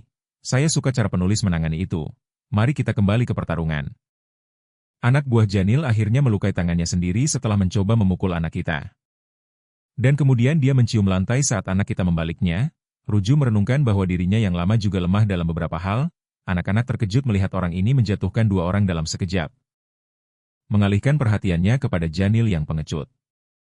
Dia mempertanyakan apakah Raja sudah siap untuk menunjukkan penampilan terbaiknya. Ketegangan terbangun di tubuhnya, psikopat Janil menjadi gila saat dia meluncur untuk memukul. Hal lucunya adalah bahwa penampilan bodoh itu tidak ada artinya karena semua yang dilakukan Ryo Jiam sebagai tanggapan hanyalah menggunakan jari telunjuknya. Untuk mengirim orang ini terbang ke dunia berikutnya, Bro sangat bosan dia bahkan tidak melihatnya saat melakukannya. Dan menyebut Janil menyedihkan di atas itu, sebuah pemukulan verbal dan fisik dalam satu, dahi Jinil telah melahirkan sebuah telur saat dia beristirahat kalah di tanah. Ryujin merasa bosan dan berpikir bahwa Jinil jelas tidak layak menyandang gelar raja. Sebaliknya, ketua kelas lebih merupakan pesaing yang layak. Mengingat pukulan yang dia hentikan sebelumnya, Ryujin mengerti bahwa orang ini mencoba menahan kekuatannya hingga tingkat yang tak terbayangkan. Park Minguk adalah target yang mereka cari, orang yang membocorkan jejak Chi bela diri. Menyerang dengan kuat terhadap siswa pindahan yang baru. Minguk mempertanyakan apa yang dia sembunyikan. Tidak ada dari siswa itu yang dapat mengartikan percakapan mereka. Tetapi dari tampaknya, Ryo Jium telah menyebabkan masalah. Melihat kekacauan, Duel tiba untuk melihat Janil dan anak buahnya tergeletak tak berdaya. Dia tidak tahu apa yang terjadi dan melihat ketua kelas sedang mengobrol dengannya. Cowok kita melihat sekeliling untuk bertemu tatapannya. Dan hanya berjalan melewatinya di adegan berikutnya setelah kelas, Seon dan Doola mendiskusikan betapa menariknya bagi seorang pria sepertinya untuk menghadiri sekolah ini, tetapi mereka senang bahwa dengan seorang pria seperti dia di sekitar, keselamatan mereka terjamin. Junil sekarang terlihat seperti orang bodoh. Tetapi pria ini masih belum selesai dan ingin mengambil kendali atas dunianya lagi. Siun berkomentar bahwa entah bagaimana Rui Geum terlihat berbeda. Seolah-olah dia memiliki daya tarik alami yang membuat seseorang ingin mendekat, ternyata cewek ini menyukainya. Dan ingin mendekatinya tanpa mengetahui bahwa Rui Geum sebenarnya adalah manajernya. Yah, karena dia tidak punya pilihan dalam situasi ini, gadis kita mengaku yang sebenarnya yang mengguncang dunia Sun. Dan dia berjanji untuk menjaga rahasianya. Dol senang bahwa dia memberitahunya informasi ini lebih awal, juga jelas bahwa manajer barunya tidak memiliki pengalaman kerja. Dan begitu juga dengan calon selebriti, jadi ini adalah pasangan yang dibuat di surga. Seun mengakui bahwa setidaknya Ryu Jiam terlihat lebih dapat diandalkan daripada manajer manapun yang dia miliki, sedangkan untuk cowok kita. Dia mengingat diskusi yang dia lakukan dengan ketua kelas, Minguk menolak untuk menjawab pertanyaan apapun. Sampai cowok kita menyebutkan Qigong. Minguk sama sekali tidak tahu apa yang dia bicarakan. Ini mengonfirmasi satu hal dan itu adalah bahwa bahkan Minguk tidak tahu tentang kekuatannya. Dia pada dasarnya mengayunkan tinjunya seperti biasa tanpa mengetahui bahwa dia memiliki begitu banyak kekuatan di baliknya. Minguk mulai tegang dari tuduhan aneh itu. Dan begitulah percakapan mereka terputus, Ryu Jiam dengan jelas mengingat energinya dari pukulan yang terasa familiar baginya. Entah bagaimana, Ryu Jiam sedang dihukum karena menyebabkan begitu banyak masalah di hari pertamanya. Mereka ingin memanggil walinya. Dan menempatkannya dalam masalah karenanya. Siswa yang tak kenal takut itu hanya menyebut instruktur sebagai pria yang memalukan dan segera. Yang disebut wali itu melangkah masuk ke sekolah yang ternyata adalah Direktur Layanan Intelijen Nasional. Dan anak buahnya, bayangkan memiliki direktur sialan sebagai wakilmu untuk pertemuan sekolah. Bro pasti merasa tak terhentikan. Bagaimanapun juga, karena sekolah ini disponsori oleh pemerintah, mereka cukup kecewa dengan cara mereka menangani hal-hal di sini. Dia juga memberitahu Ryo Jium untuk menyerahkan sisanya padanya yang hanya memicu rasa ingin tahu instruktur semakin besar. Dan dengan itu, masalahnya diselesaikan. Di adegan berikutnya kita melihat penjahat favorit kita lagi. Dia membawa Rui Gam apa yang dia minta, yaitu berkas semua catatan tentang Minguk. Termasuk semua informasinya. Dari temuan khususnya dia menyadari bahwa anak itu adalah anak biasa, malahan Minguk hanya punya semangat yang kuat untuk sekolah. Atau begitulah kelihatannya, Qigong itu juga tidak mungkin diwarisi dari anggota keluarganya karena anak itu bahkan tidak punya orang tua. Hanya seorang kakak laki-laki, investigasinya lebih sulit dari yang dia kira. Jadi dia bertanya-tanya apakah ketua kelas punya hubungan dengan anggota tim keamanan. Ini juga mengonfirmasi kepunahan Qigong di era ini, meskipun tidak sepenuhnya. Meskipun dia sudah mencoba mencari bukti yang bagus, dia tidak mengerti apa yang mereka sembunyikan yang begitu penting.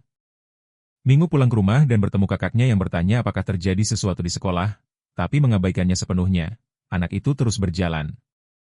Akhirnya dia bicara dan memberitahu kakaknya bahwa dia melihat seseorang di sekolah menggunakan kekuatan yang mirip dengan mereka. Meskipun orang itu adalah murid pindahan, dia menghancurkan para perundung di sekolah menggunakan kekuatan yang sama. Dan dia juga tahu tentang kekuatan mereka. Meskipun Minggu pura-pura tidak tahu, kakak Minguk memintanya untuk mendeskripsikan penampilannya. Jadi dia dengan jelas menggambarkan fisik Ryu Geum. Dengan rambut panjang dan postur tubuh yang tinggi. Minguk terkejut saat kakaknya menghilang di depan matanya. Dia lalu melapor kepada bosnya bahwa dia telah menemukan orang yang mereka cari dan lucunya. Mereka menemukan bahwa dia adalah seorang siswa SMA. Bosnya awalnya merasa kesal karena apa yang telah terjadi.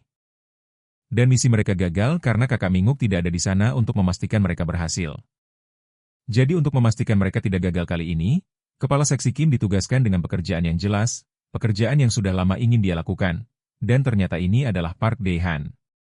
Orang yang sama yang menghajar tim keamanannya karena kalah berkelahi dari jagoan kita. Setelah mengambil alih tempat itu, Ryu Geum mengembalikan semua uang yang diambil Jinil dari para siswa sebagai bagian dari pajak kelas, sementara untuk sang raja yang dipermalukan itu.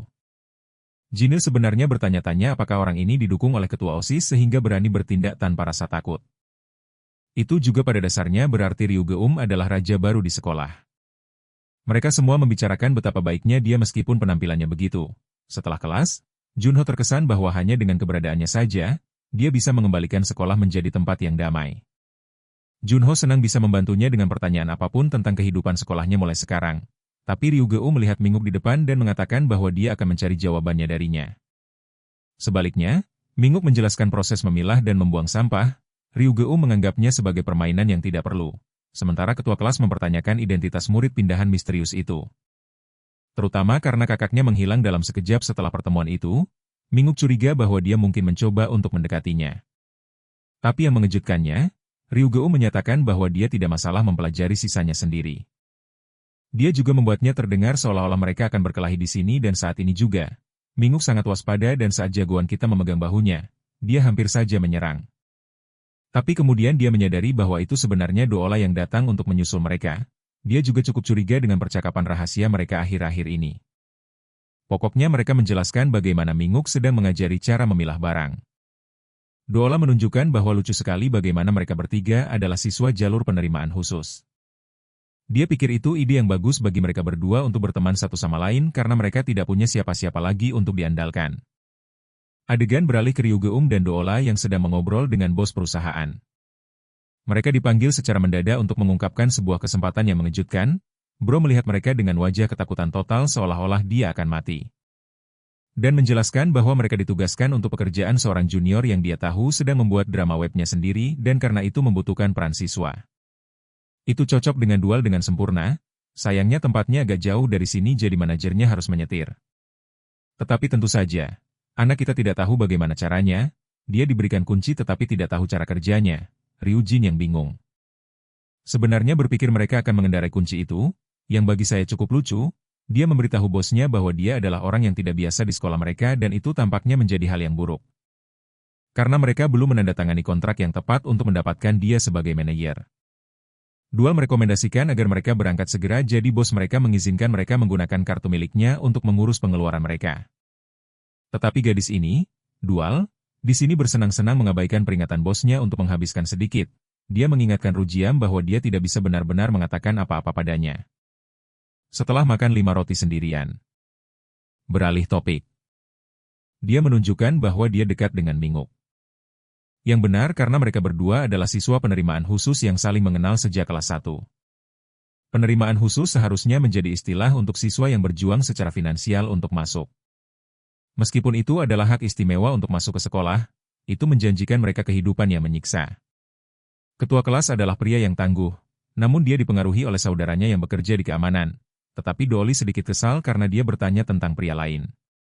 Dan bukan tentang dirinya, Rujum berpura-pura tidur ketika sebenarnya dia sangat fokus pada kata keamanan saat tiba di lokasi produksi. Ryu Giha mengetahui bahwa Julia sebenarnya tidak ingin dia mengikutinya karena itu akan menarik terlalu banyak perhatian. Sebaliknya, dia menyuruhnya untuk pergi dan istirahat di bus kru syuting dan itulah yang dilakukannya. Duduk dengan sabar. Mengumpulkan pikirannya tentang orang-orang keamanan yang dia lawan waktu itu, yang berarti Minggu pasti berbohong padanya dan saudaranya. Daihan, juga sosok yang mencurigakan dan, teba apa yang terjadi. Kelompok orang berpakaian jas yang mengenakan topeng badut yang sama muncul untuk menemuinya di bus. Anak kita senang bahwa dia akan mendapatkan kesempatan untuk bertemu Dehan hari ini. Rugu menyatakan bahwa dia tidak akan menghancurkan mereka jika mereka hanya menjawab beberapa pertanyaannya. Dimulai dengan pertanyaan pertama yang diajukan tentang target utama mereka. Karena mereka diam tentang itu, dia mengajukan pertanyaan kedua. Menanyakan tentang pria yang dikenal sebagai Park Dae-han, yang bertanggung jawab atas tim langsung menyerang Ryujiam.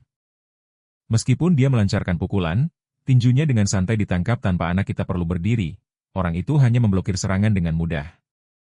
Tetapi itulah yang sebenarnya ditunggu oleh lawannya.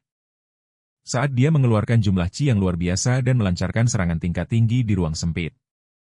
Bahkan anak buahnya berpikir bahwa ini akan membunuh Ryujiam. Saat pemimpin tim keamanan mencoba melayangkan pukulan lagi tapi malah terpental ke samping wajahnya dan duduk tak sadarkan diri, Ryujin telah melengkapi dirinya dengan senjata yang cukup berguna. Percaya bahwa itu akan menjadi senjata yang lebih baik daripada tinjunya, sisa orang-orang di sini melepaskan jaket mereka seolah-olah itu akan berguna. Orang pertama bergegas menyerang sementara Ryujin mengamati bahwa Chigo mereka muncul sebagai respons terhadap pemicu tertentu. Dia di sini menghajar mereka sambil mengumpulkan pikirannya membandingkan mereka dengan situasi Minguk. Namun dibandingkan dengan Qigong yang dia alami di era masa lalu, yang ini tampak seperti tiruan murahan tanpa kelebihan apapun. Itulah sebabnya dia dengan santai menghabisi para kroco ini tanpa berkeringat sedikit pun. Dan setelah semua orang itu dikalahkan, dia dengan santai mendudukan mereka di kursi membuat seolah-olah mereka sedang tidur. Meskipun dia mengamati Qigong mereka lemah. Hal yang sama tidak berlaku untuk pria yang mendekati bus itu. Ryujin keluar dari bus untuk menghadapi pria yang mengenakan setelan hitam ramping itu. Dae-han benar-benar tidak terkesan bahwa timnya dimusnahkan dalam waktu kurang dari 1 menit. Ryujin langsung mengonfirmasi identitas Park Dae-han. Dan bersiaplah untuk plot twistnya, jagoan kita sendiri mengungkapkan bahwa dia adalah leluhur dari keluarga mereka. Mendengar kata leluhur keluar dari mulut targetnya, Dae-han tidak bisa menahan tawa keras. Dia pikir itu adalah jawaban yang konyol, sementara jagoan kita memberitahunya bahwa dia sebenarnya tahu tentang adiknya Minguk. Nama itu saja menyebabkan Dae-han mengayunkan sebuah pipa ke kepala jagoan kita dan baru setelah itu dia bertanya tentang identitas Ryujin. Untungnya Ryujin menangkap pipa itu dan bertanya-tanya apakah Dae-han benar-benar penasaran untuk mengetahuinya karena mereka berdua memiliki tujuan yang sama di sini. Memutuskan untuk melanjutkan pertarungan ini di lokasi lain, mereka pindah ke sebuah taman yang terpencil. Mempersiapkan diri, Dae-han serius dengan seberapa banyak chi yang dia lepaskan. Saat ini dia sedang mencari jawaban.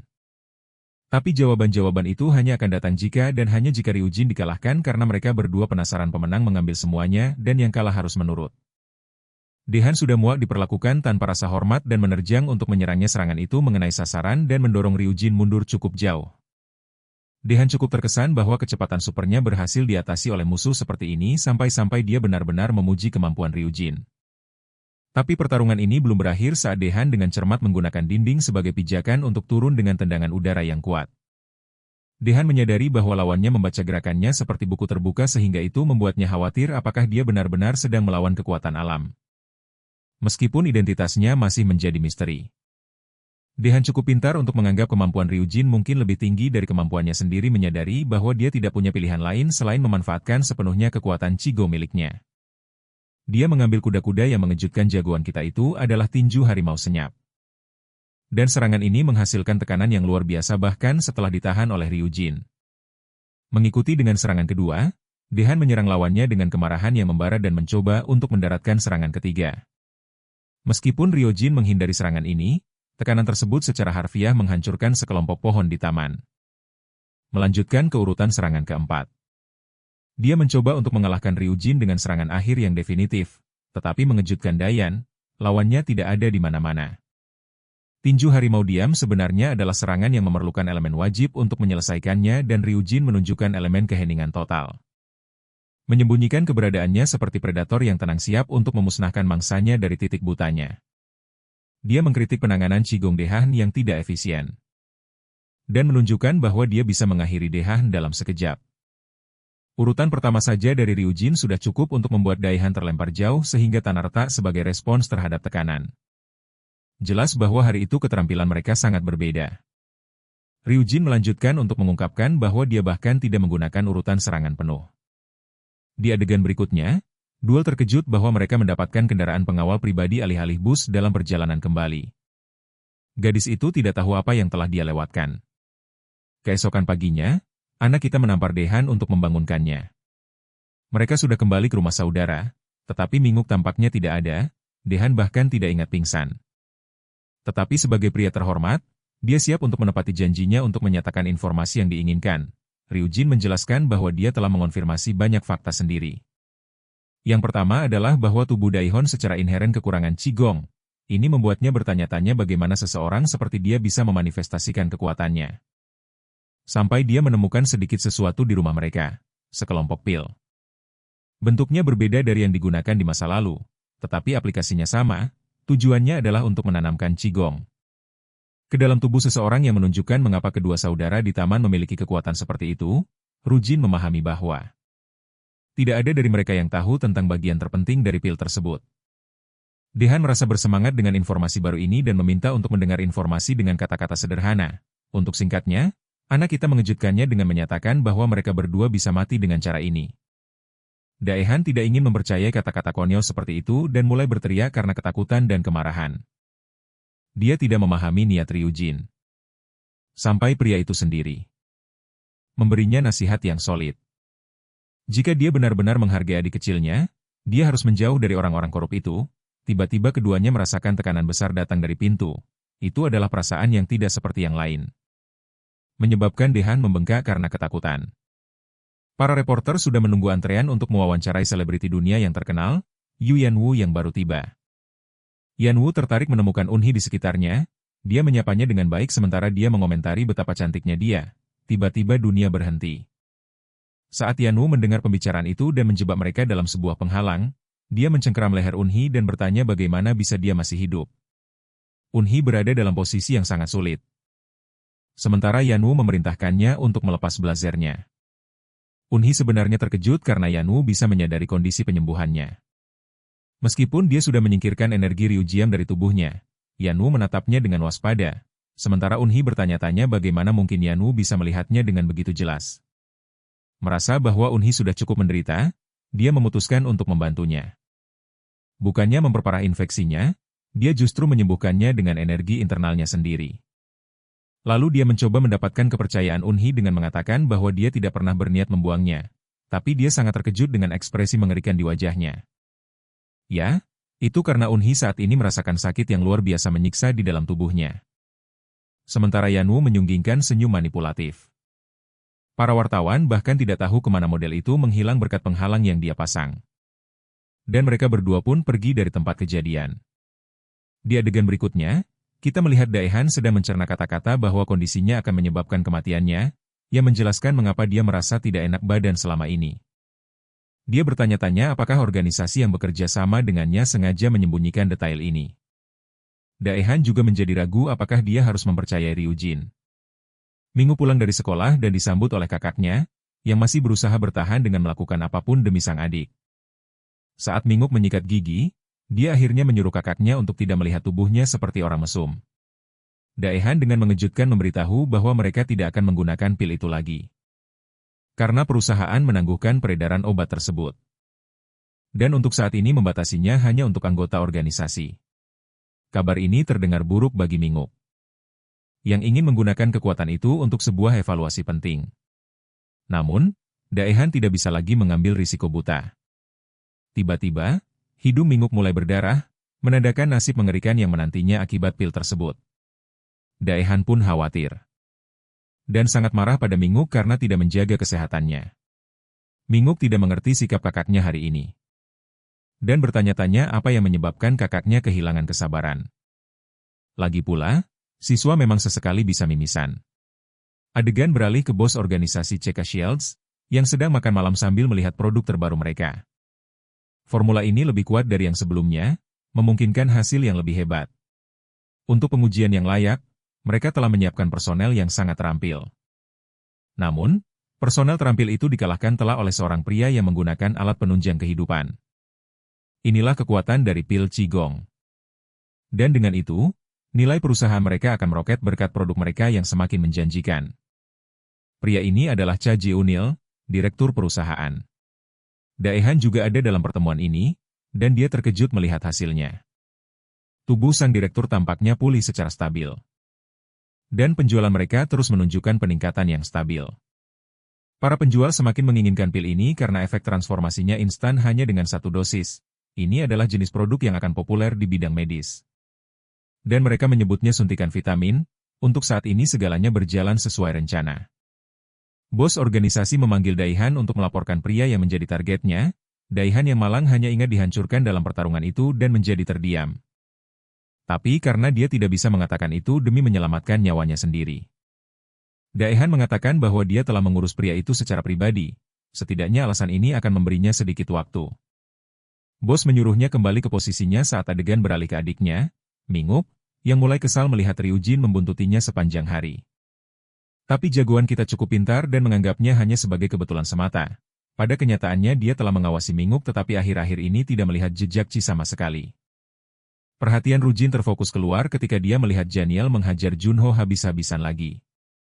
Dia menghukum anak kecil itu atas apa yang Ryujin lakukan padanya. Junho dilempar ke tanah. Dan diingatkan akan kenyataan yang akan selalu menjadi bagiannya. Anak buahnya menatap bos mereka yang menendang Junho hingga tersungkur. Sampai Dooli datang dan membuat mereka kaget setengah mati karena mereka mengira itu adalah Ryujin. Berbalik untuk menatapnya, Janiel menghampirinya siap untuk menampar wajahnya dan ya, itu pada dasarnya adalah kesalahan terbesar dalam hidupnya karena itu membuat Ryujin langsung datang. Dan menghentikannya, pria itu sangat takut pada jagoan kita sehingga dia pergi tanpa menoleh ke belakang. Ryujin memberitahu Dooli bahwa dia terlalu gegabah barusan. Dan dia juga tidak mengerti mengapa gadis itu selalu menjadi korban kesialan dan hal-hal berbahaya. Selain itu dia mendapati prioritasnya bergeser setelah menemukan pil-pil itu. Hal-hal yang lebih penting menjadi prioritas sekarang jadi dia tidak akan bisa memperhatikannya atau menjaganya seperti dulu. Tetapi Ryujin juga takut akan kemungkinan sesuatu yang buruk terjadi saat dia tidak ada.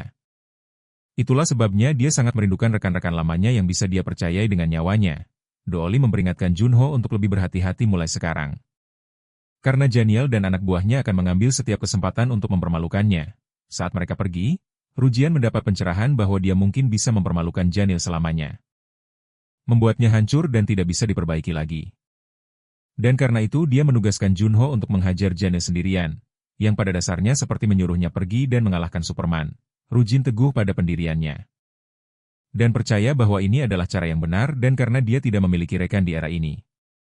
Dia bersedia berbagi kekuatannya dengan orang yang dia percayai untuk menciptakan rekan yang baru.